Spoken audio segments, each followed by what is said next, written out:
तो उच्च और नीच के ग्रह के अलावा ना लाल किताब में जो है वो आपकी कुंडली में जो आपका ताकत का पैमाना है वो भी बहुत ज़्यादा मायने रखता है।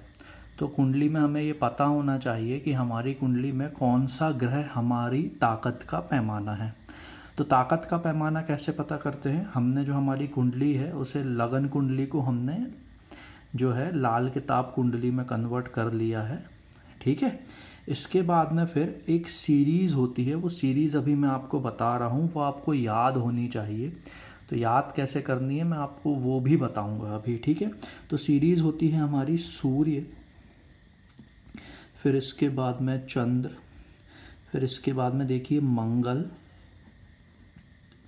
बुध, गुरु और फिर शुक्र। फिर से देखिए कैसे लिखा मैंने लिखा पहले सूर्य, फिर इसके बाद में चंद्र, फिर ये मैंने स्पेस छोड़ दिया है ना, फिर मैंने लिखा मंगल, फिर मैंने लिखा बुध, फिर मैंने यहाँ पर लिखा गुरु, फिर मैंने यहाँ पर लिखा शुक्र, फिर इसके बाद में रिमेनिंग जो है शनि, राहु और केतु। अगर आप इसे सीधे भी याद कर पाएँ, सूर्य चंद्र शुक्र गुरु मंगल बुध शनि राहु केतु, नहीं तो आप ऐसे कर सकते हैं सूर्य चंद्र फिर 2 लाइन छोड़ दीजिए, फिर लिखिए मंगल बुध, फिर उसके बाद में गुरु शुक्र, फिर शनि राहु और केतु। और इसी क्रम में जो है इन ग्रहों की पावर है घटते क्रम में, याद रखिएगा डिक्रीजिंग ऑर्डर में।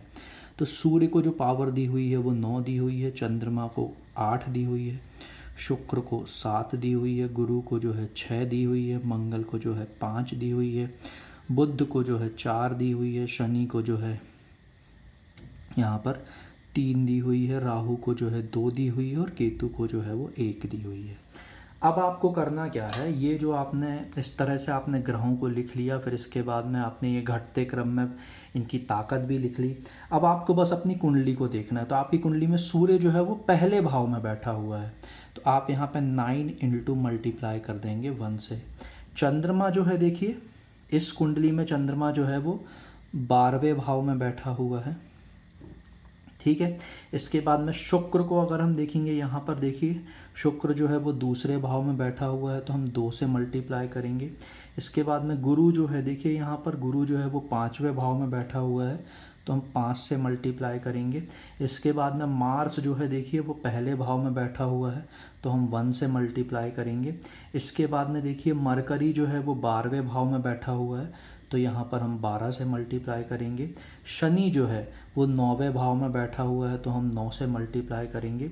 राहु जो है हमारा वो देखिए आप यहाँ पर 7वें भाव में बैठा हुआ है, तो हम 7 से मल्टीप्लाई करेंगे। और केतु जो है वो पहले भाव में बैठा हुआ है, तो हम 1 से मल्टीप्लाई करेंगे। ठीक है, इसके बाद में अब हमें क्या करना है, 9 1 जा 9, 9 एकम 9, तो हम यहाँ पर 09 लिख लेंगे। फिर इसके बाद में 12 इंटू 8, ठीक है, 12 अट्ठे कितना होता है 96 होता है, तो हम यहाँ पर 96 लिखेंगे। 7 दूनी कितना होता है 14 होता है, तो हम यहाँ पर 14 लिखेंगे। 6 पंचे कितना होता है 30 होता है। 5 एकम कितना होता है 5 होता है। 12 चौको कितना होता है 48 होता है। 9 तिया कितना होता है 27 होता है। 7 दूनी कितना होता है 14 होता है। और 1 इंटू 1 कितना होता है 1 होता है। तो इस तरह से ये जो है हमारा ये उत्तर आ जाएगा। ठीक है, अब यहाँ पर अगर आप देखेंगे तो सबसे बड़ी वैल्यू जो आई हुई है वो किसकी आई हुई है, मून की आई हुई है, चंद्रमा की आई हुई। चंद्रमा की जो वैल्यू है वो हाईएस्ट है यहाँ पर। ठीक है, तो इस कुंडली में जो ताकत का पैमाना है वो चंद्रमा है। चंद्रमा है इसका मतलब क्या है कि व्यक्ति जो है उसको क्या करना है, वो चंद्रमा से संबंधित व्यापार जो है वो कर सकता है। ये चीज़ आप ध्यान रखिएगा। ठीक है, अब मान लीजिए अगर किन्हीं दो ग्रहों की जो पावर है वो सेम आती है, तो उस क्लास में फिर जो उस केस में फिर जो है हम लाल किताब की जो होरा सीरीज़ है उसका यूज़ करते हैं। उसके बारे में मैं आपको बताऊंगा। ठीक है, अब इसका जो सम करना है, ये सम करना बहुत ज़्यादा ज़रूरी होता है। ये सम आप करके रखिएगा, जब हमारी नेक्स्ट क्लास होगी जिसमें मैं आपको बुध का भेद निकालना बताऊंगा। बहुत ज़्यादा इम्पॉर्टेंट टॉपिक है। जो लोग लाल किताब प्रैक्टिस करते हैं 50% से 60% लोग जो हैं वो बुध के भेद को इतना ज़्यादा इम्पोर्टेंस नहीं देते, लेकिन बुध का भेद निकालना कुंडली में बहुत ज़्यादा जो है वो ज़रूरी होता है।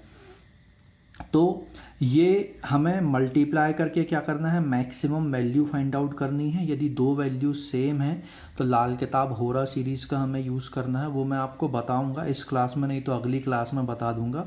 लेकिन अभी आपको सिर्फ ये कैलकुलेशंस बनने चाहिए। ये कैलकुलेशंस और जो इनका यूज़ है इस पर हम 2 से 3 क्लास में डिस्कशन करने वाले हैं डिटेल में, ठीक है। तो इसीलिए आपको प्रैक्टिस प्रॉपर रखनी है। ये पहली कुंडली हमने कर ली जहाँ पर मैंने आपको ये सीरीज़ बनाकर बताई थी। एक बार फिर से बता रहा हूँ, अभी देख लीजिए। सबसे पहले हम क्या लिखेंगे, सूर्य लिखेंगे, इसके बाद में फिर चंद्रमा लिखेंगे, फिर इसके बाद में हम मंगल लिखेंगे, फिर इसके बाद में हम बुध लिखेंगे, फिर यहाँ पर हम गुरु लिखेंगे, फिर यहाँ पर हम शुक्र लिखेंगे, और इसके बाद में फिर शनि, राहु और केतु। और जो पावर है इनकी वो डिक्रीजिंग ऑर्डर में हमें लिख देनी है। ये चीज़ आप ध्यान रखिएगा, ठीक है। तो इस वाली कुंडली में जो ताकत का पैमाना है इस जातक के लिए वो क्या है, चंद्रमा है, ठीक है। ये चीज़ ध्यान रखिएगा। हम जातक को ये भी बोल सकते हैं कि जातक को चंद्रमा की जो अश्या होती है जैसे कि दूध, पानी, चांदी और अंशला कपड़ा, इनका दान नहीं करना है। ध्यान रखिएगा, ठीक है। ये चीज़ ध्यान रखिएगा, ठीक है। अब इसके बाद में हम इसे और प्रैक्टिस करेंगे अभी। तो ये एक और कुंडली पर हम इसे प्रैक्टिस करेंगे। तो ये वो हॉरोस्कोप है जिस पर अब हमें प्रैक्टिस करना है। आप लोग चाहें तो वीडियो को यहाँ पर पॉज कर सकते हैं और आप ये ताकत का पैमाना निकाल के देख सकते हैं। जब आप निकाल लें उसके बाद में फिर आप यहीं से वीडियो को रिज्यूम कीजिएगा और चेक कीजिएगा कि कोई एरर तो नहीं की है आपने, कोई गलती तो नहीं की है। अब यहाँ पर देखिएगा, ये मैंने सीरीज़ जो है पहले से लिख के रखी हुई है। पहली बार जब हम कर रहे थे तो मैंने आपको समझाने के लिए पूरा ये लिख के बताया था। सूर्य को देखिए, सन जो है यहाँ पर वो 9th हाउस में है, तो हम 9 मल्टीप्लाइड बाय यहाँ पर 9 करेंगे।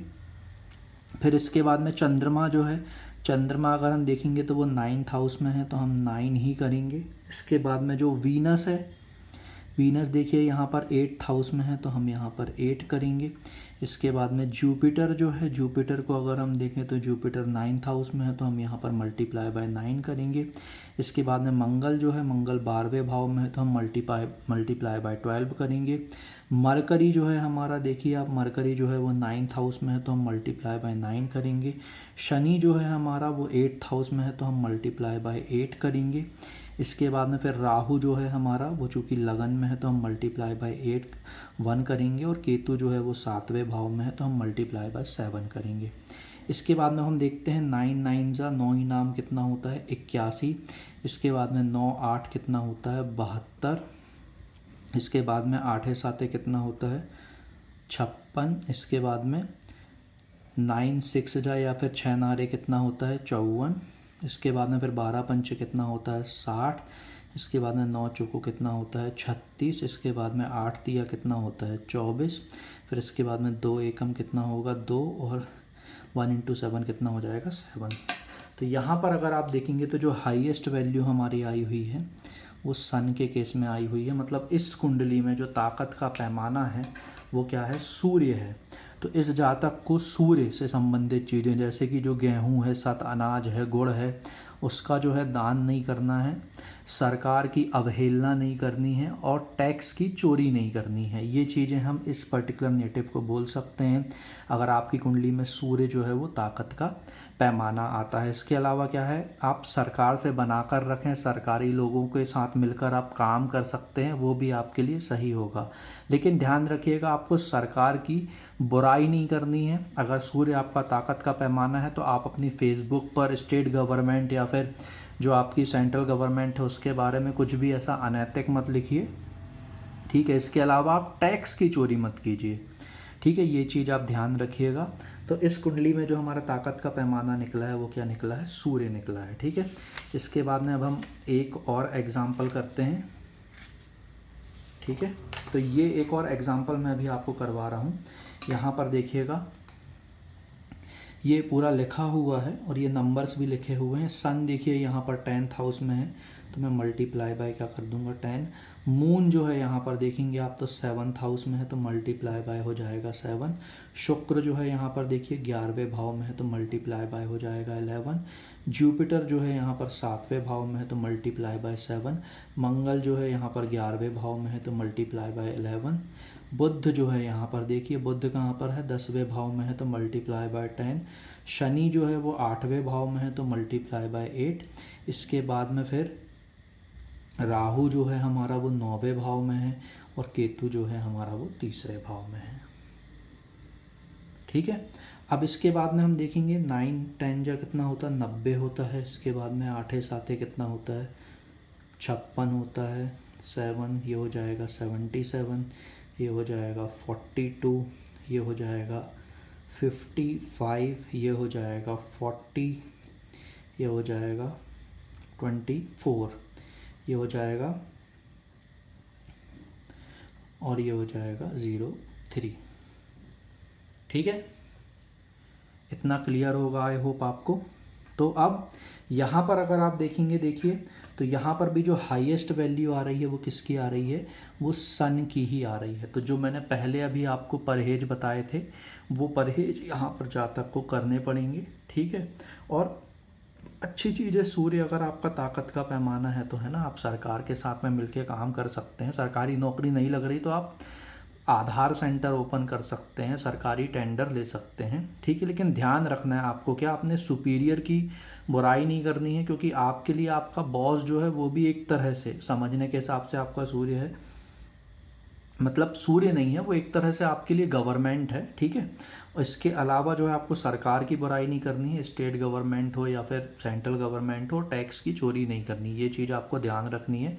हर किसी को नहीं करनी चाहिए, लेकिन यदि सूर्य यदि आपका ताकत का पैमाना है तो आपको तो फिर बिल्कुल ही नहीं करनी है।